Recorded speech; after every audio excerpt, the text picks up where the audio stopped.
श्री स्वामी समर्थ. स्वागत आहे तुमचं माझ्या YouTube चॅनल मध्ये. आजचा दिवस तुम्हाला खूप छान सुख समाधानाचा जाओ ही स्वामींच्या चरणी प्रार्थना करते आणि आज या नवीन व्हिडिओला सुरुवात करते.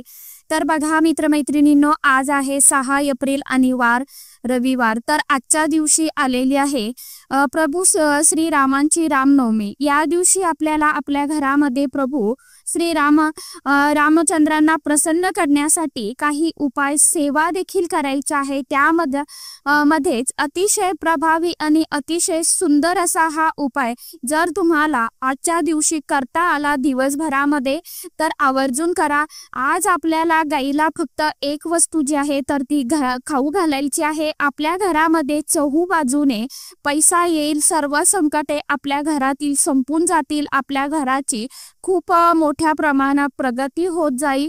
तर असा हा अतिशय अत्यंत प्रभावी उपाय आपल्याला आजच्या दिवशी आवर्जून करायचा आहे. आता कोणती वस्तू गाईला खाऊ घालायची आहे बघा, कारण यामुळे भगवान विष्णुदेवांचे म्हणजेच प्रभू श्रीराम हे 7वे अवतार मानले जातात. तर या दिवशी जर तुमच्या घरामध्ये प्रभू रामांची मूर्ती असेल, फोटो असेल तर त्यांची तुम्हाला आजच्या दिवशी व्यवस्थितपणे छान विधिवत पूजन करायचं आहे. मूर्तीवरती अभिषेक करायचा आहे. मूर्ती व्यवस्थित स्वच्छ धुवून पुसून एका लाल कलरच्या पाटावरती कपड्यावरती तुम्हाला ठेवायचे आहे, किंवा पिवळ्या रंगाचा कपडा असेल तुमच्याकडे तो देखील तुम्ही टाकू शकता पाटावरती आणि त्यावरती तुम्हाला मूर्ती फोटो ठेवायचा आहे. त्यानंतर तुम्हाला फोटोला किंवा मूर्तीला अष्टगंध, चंदन, फूल, अक्षदा अर्पण करायचे आहे.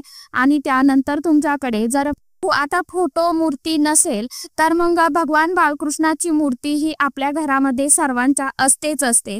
तर मग तुम्ही बाळकृष्णाच्या मूर्तीवरती सुद्धा अभिषेक करू शकता. त्याचप्रमाणे प्रभू रामांचं एक स्वरूप आहे. त्यानंतर तुम्हाला घरामध्ये एक वेळेस रामरक्षा जी आहे तर ती पठण करायची आहे. रामरक्षा सूत्रम आपल्या नित्यसेवेच्या पुस्तकामध्ये आहे, तर तुम्ही पठण करू शकता. आता रामस्तुती पठण करायची आहे. त्याचबरोबर श्रीराम जय राम जय जय राम या मंत्राचा आपल्याला जप करायचा आहे, किंवा सीताराम सीताराम या मंत्राचा देखील जप करू शकता. या सर्व सेवा तुम्हाला आजच्या दिवशी आवर्जून करायच्या आहे. त्याचबरोबर तुम्हाला घरामध्ये आपल्या घरातील जे काही अडचणी, संकटे, दुःख आहे, दारिद्र्य आहे तर ते दूर होण्यासाठी काही प्रभावशाली उपाय देखील करायचे आहे. त्यामध्ये तुम्हाला दानधर्म करण्याचा प्रयत्न करायचा आहे. तुमच्या आजूबाजूला कुठे गोरगरीब गरजू व्यक्ती असतील तर त्यांना अन्न, वस्त्र, निवारा या तुम्ही दान करू शकता. यथाशक्ती तुम्हाला जमेल त्या पद्धतीमध्ये तुमच्या इच्छाशक्तीनुसार तुम्ही दान करा. यामुळे एकतर तुमच्या आपल्या जीवनातील जे काही ग्रह कुठे कमजोर झालेले असेल तर ते आपल्याला शुभ परिणाम देण्यासाठी सुरुवात करतात आणि त्याचबरोबर घरामध्ये असणारे जे काही दोष आहेत त्यामुळे ते दूर होत असतात. त्याचप्रमाणे जर आजूबाजूला म्हणजे जवळपास कुठे तुमच्या प्रभू रामांचं मंदिर असेल तर मंदिरामध्ये जाऊन तुम्हाला मंदिराची साफसफाई करायची आहे. तिथे गंध, फुलं, अक्षदा, धूप, दीप तुम्हाला लावायचा आहे. पिवळ्या मिठाईचा नैवेद्य अर्पण करायचा आहे. पिवळ्या कलरची फुलं अर्पण करायची आहे. या सर्व गोष्टी जर तुम्ही आजच्या दिवशी केला तर याचे खूप छान परिणाम जे आहेत तर ते आपल्याला आपल्या आयुष्यामध्ये बघायला मिळतील. आणि त्याचबरोबर हा अतिशय सुंदर असा प्रभावशाली उपाय जो आहे तर तो देखील करायचा आहे. बघा, गाय जी असते तर ती आपल्या हिंदू धर्मामध्ये गायीला अनन्यसाधारण असं महत्व आहे. गायीला माय या शब्दाने देखील बोलल्या जातं आणि गायीची पूजा केल्यामुळे साक्षात आपल्याला 33 कोटी देवी देवतांचा आशीर्वाद प्राप्त होत असतो. पूजा केल्याचं पुण्यफळ मिळत असतं आणि आपल्या घरातील सर्व वाईट शक्तींचा नाश होत असतो. घरामध्ये सुख, शांती, समृद्धी नांदत असते. गायीमध्ये 33 कोटी देवी देवता निवास करतात. तिची पूजा केल्यामुळे आपल्या मनातील ज्या काही इच्छा, आकांक्षा, मनोकामना असतात तर त्या 33 कोटी देवी देवतांपर्यंत पोहोचत असतात. त्यामुळे ज्या वेळेस आपण पवित्र तिथी येत असतात आणि पवित्र तिथींवरती जर आपण काही उपाय केले, काही सेवा केल्या तर त्याचे जे काही लाभ आहेत तर ते आपल्याला मिळत असतात. तर आता हा उपाय आपल्याला कशा पद्धतीने करायचा आहे, कोणती वस्तू गाईला खाऊ घालायची आहे याविषयीची संपूर्ण माहिती आजच्या या नवीन व्हिडिओमध्ये मी तुमच्या बरोबर शेअर करणार आहे। त्यामुळे तुम्ही हा व्हिडिओ स्किप न करता शेवटपर्यंत नक्की बघा। चॅनलवरती तुम्ही जर हा व्हिडिओ पहिल्यांदा बघत असाल तर चॅनलला आवर्जून सबस्क्राइब करा आणि असेच नवनवीन माहितीपूर्ण व्हिडिओ बघण्यासाठी समोरील बेल आयकॉनलाही प्रेस करा।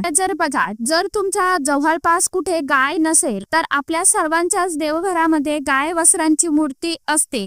आता त्या समोर तुम्ही हा जो उपाय आहे तर तो करू शकता। जर तुमच्याकडे गाय वस्त्रांची मूर्ती ही नसेल तर तुम्ही आजच्या दिवशी नक्कीच करू शकता। याचा व्हिडिओमध्ये काही वस्तू मी सांगितलेल्या आहेत त्याप्रमाणे तुम्हाला वस्त्राची मूर्ती असेल, गजलक्ष्मी असेल, इतर भरपूर अशा वस्तू त्या देखील बघा। तुम्हाला लवकर उठायचं आहे, सकाळी स्वच्छ अंघोळ करायची आहे, आपली रोजची जी काय नित्यदेव पूजा आहे तर ती करून घ्यायची आहे, भगवान सूर्यदेवांना आवर्जून अर्घ्य अर्पण करायचं आहे, त्यानंतर या उपायाला सुरुवात करायची आहे। बघा आपण खूप कष्ट मेहनत काबाड कष्ट करतोय पण तरीही आपल्या कष्टाला मेहनतीला म्हणावी तशी नशिबाची साथ मिळत नसेल, घरामध्ये आलेला पैसा हा घरामध्ये टिकत नसेल, अनेक प्रकारचे संकट घरामध्ये येत असेल, दुःख घरामध्ये येत असेल, वाईट शक्तींचा तुम्हाला खूप प्रमाणात त्रास होत असेल, शत्रू तुम्हाला त्रास देत असेल, तुमच्या मनामध्ये इच्छा आहे, खूप कठीणातील कठीण इच्छा आहे, कितीही जुनी इच्छा असेल ती तुमची पूर्ण होत नसेल, मग आता ही इच्छा तुमची पगारवाढीबद्दल असेल, नोकरी प्राप्तीबद्दल असेल किंवा कर्जमुक्ती असेल, धनप्राप्ती असेल, या संबंधित तुमच्या इच्छा असेल तर त्यात इच्छा तुम्हाला पूर्ण होत नसेल, त्याचबरोबर तुमच्या घराची मुलांची पतीची प्रगती होत नसेल, त्यासाठी तुम्हाला हा जो उपाय आहे तर तो उपाय करायचा आहे। यामुळे वास्तुदोष पितृदोष तर दूर होईलच, त्याचबरोबर आपल्या आयुष्यातील असणारी जी काही नकारात्मक ऊर्जा आहे ती देखील नष्ट होईल। एक ताट घ्यायचा आहे आणि त्या ताटामध्ये थोडेसे अक्षदा गंध फूल ठेवायचे आहे, एक छान तुपाचा दिवा लावून घ्यायचा आहे, अगरबत्ती घ्यायची आहे, एक लोटा भरून पाणी घ्यायचं आहे आणि तुमच्या जवळपास जिथे कुठे गाय असेल तर त्या गायीच्या तुम्हाला जवळ जायचं आहे। सर्वात प्रथम तुम्हाला समोरच्या गायीच्या दोन्हीही पायावरती पाणी टाकायचं आहे, नंतर मागच्या दोन पायावरती पाणी टाकायचं आहे, म्हणजेच आपल्याला गायीचे चारही चरण धुवून घ्यायचे आहे आणि गायीच्या पायाखालची थोडीशी माती आपल्याला आपल्या ताटामध्ये उचलून घ्यायची आहे। गायीला हळदी कुंकू अक्षदा अष्टगंध लावायचा आहे, एखादं फूल तिच्या डोक्यावरती आपल्याला ठेवायचं आहे, गायीची जी पाठ असते त्या पाठीला आपल्याला स्पर्श करून तुमच्या मनातील जी काय इच्छा असेल जी व्यक्त करायची आहे, नंतर गायीसमोर तुम्हाला हा जो उपाय आहे तर तो करायचा आहे। आता तुम्हाला एक प्लेट घ्यायची आहे, त्या प्लेटमध्ये तुम्हाला एक खाऊचं विड्याचं पान जे आहे तर ते ठेवायचं आहे। पान एकच घ्यायचं नाही तर पान आपल्याला दोन घ्यायचे आहे, जोड पान घ्यायचे आहे। तर त्या विड्याच्या पानावरती थोडीशी हरभऱ्याची डाळ जी असते तर म्हणजे हरभरा डाळ चण्याची डाळ जी आहे तर ती तुम्हाला ठेवायची आहे, डाळीवरती थोडासा गूळ ठेवायचा आहे आणि हा जो विडा आहे तर तो तुम्हाला आजच्या दिवशी गाईला खाऊ घालायचा आहे। गाईला खाऊ घालत असताना मनामध्ये आपल्याला जय श्रीराम किंवा रामकृष्ण हरी रामकृष्ण हरी रामकृष्ण हरी या मंत्राचा जप करायचा आहे आणि त्यानंतर तो खाऊच्या पानाचा विडा हरभऱ्याची डाळ गूळ ठेवलेला आहे आपण तर तो विडा आपल्याला गाईला खाऊ घालायचा आहे। त्याचबरोबर थोडंसं पाणी आपल्याला देखील गाईला पिण्यासाठी ठेवायचं आहे, गाईला पाणी पाजायचं आहे। जोपर्यंत आपण गाईला पाणी पाजत नाही तोपर्यंत आपला हा पूर्ण उपाय होत नाही, हा उपाय जो आहे तर तो आपला अधुरा मानला जातो।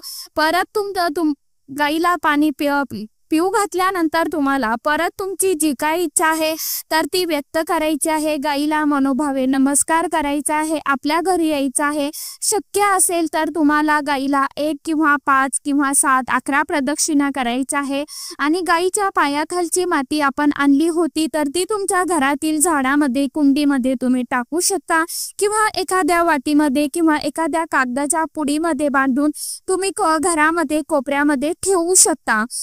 पोटमाळ्यावरती आपल्या घरामध्ये ठेवू शकता। तर आपल्या घरातील ज्या काही इडापिडा आहे, वास्तुदोष आहे, वाईट शक्ती आहे, तर त्या आपल्याला त्रास देणार नाही। अगदी साधा सोपा हा उपाय आहे। उपाय जर तुम्ही केला तर याचे खूप छान फायदे जे आहेत तर ते तुम्हाला नक्कीच बघायला मिळतील।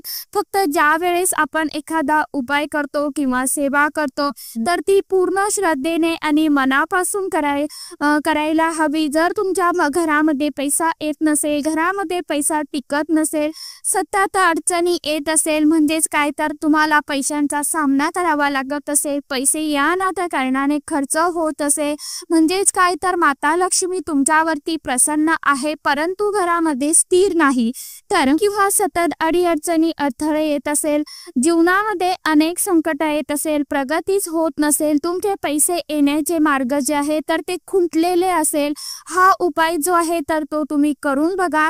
यामुळे आपली जी इच्छा आहे तर ती 33 कोटी देवी देवतांपर्यंत पोहोचत असते आणि ती इच्छा आपली नक्कीच पूर्ण होण्यासाठी ते 33 कोटी देवी देवता आपल्यासाठी प्रयत्न करत असतात।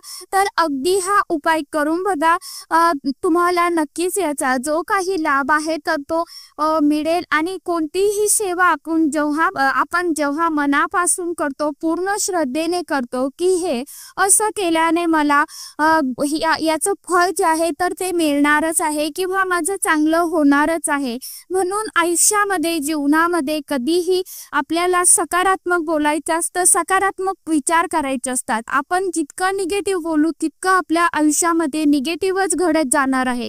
किंवा काहींना सवय असते की बघा, आपण ते होण्याच्या अगोदरच म्हणत असतो की असं केल्याने असं नाही होत, काय होणार आहे, कष्ट करणं भागच आहे, कष्ट तर करायचेच आहे, कष्ट करणं गरजेचेच आहे, शेवटी कष्टाला पर्याय नाही, परंतु एक कष्टाला आपल्या नशिबाची साथ मिळावी म्हणून आपण ह्या ज्या सेवा आहेत, उपाय जे आहेत तर ते करत असतो आपल्याला। आणि खरोखर देव आहेत जो मनापासून देवांची सेवा करतो, देवांना मानतो, त्यांना खरोखर साक्षात अनुभव येतात। आता स्वामी प्रगतीना निमित्तच किती जणांना स्वामींची सेवा केलेली आहे, तर स्वामींना किती जणांचे अनुभव आलेले आहे सेवेचे, आणि मनापासून सेवा केलेली, भक्ती केलेली ती भगवंतापर्यंत नक्कीच पोहोचत असते आणि आपल्याला त्या सेवेचा अनुभव जो आहे तर तो देखील मिळत असतो। त्यामुळे आपण सेवा किती करतो आणि ती किती मनापासून करतो याची आपल्याला जास्त काळजी घ्यायची आहे, की जेणेकरून आपण जी थोडी मोडकी तोडकी का होईना जी सेवा करतो तर त्या सेवेचं जे काही पुण्यफळ आहे तर ते आपल्याला मिळेल। आपल्याला अशा पद्धतीने पूर्ण श्रद्धा ठेवून आणि एकदम शांत मनाने मन लावून कोणतीही सेवा अगदी थोडी करा, परंतु ती मनापासून करायची आहे, म्हणून आपण सेवा करताना पूर्ण श्रद्धेने आणि मनापासून करत जावा। त्या सेवेचा उपायांचा आपल्याला नक्कीच लाभ मिळत असतो, काही वेळा थोडा उशीर लागत असतो, परंतु आपण केलेल्या सेवेचा उपायांचं फळ जे आहे तर ते आपल्याला भगवंत नक्कीच प्राप्त करून देत असतात। तर अशा पद्धतीने तुम्हाला सांगितल्याप्रमाणे आजच्या दिवशी दिवसभरामध्ये, कारण आजचा संपूर्ण दिवस शुभ आहे, तर तो तुम्हाला जेव्हा वेळ मिळेल तेव्हा त्यावेळी तुम्ही हा उपाय अगदी संध्याकाळपर्यंत हा तुम्ही उपाय जो आहे तर तो करू शकता। आणि अशा सांगितल्या पद्धतीने तुम्हाला ह्या ज्या वस्तू आहेत तर त्या गाईला आजच्या दिवशी आवर्जून खाऊ घालण्याचा प्रयत्न करायचा आहे। तर चला, आजच्या व्हिडिओमध्ये इतकीच माहिती होती, कशी वाटली नक्की सांगा। व्हिडिओ आवडला तर चॅनलला आवर्जून लाईक, शेअर, सबस्क्राईब जरूर करा। परत भेटूया नवीन माहितीसोबत, नवीन व्हिडिओसोबत। तोपर्यंत सर्व माझ्या यूट्यूब परिवाराला श्री स्वामी समर्थ।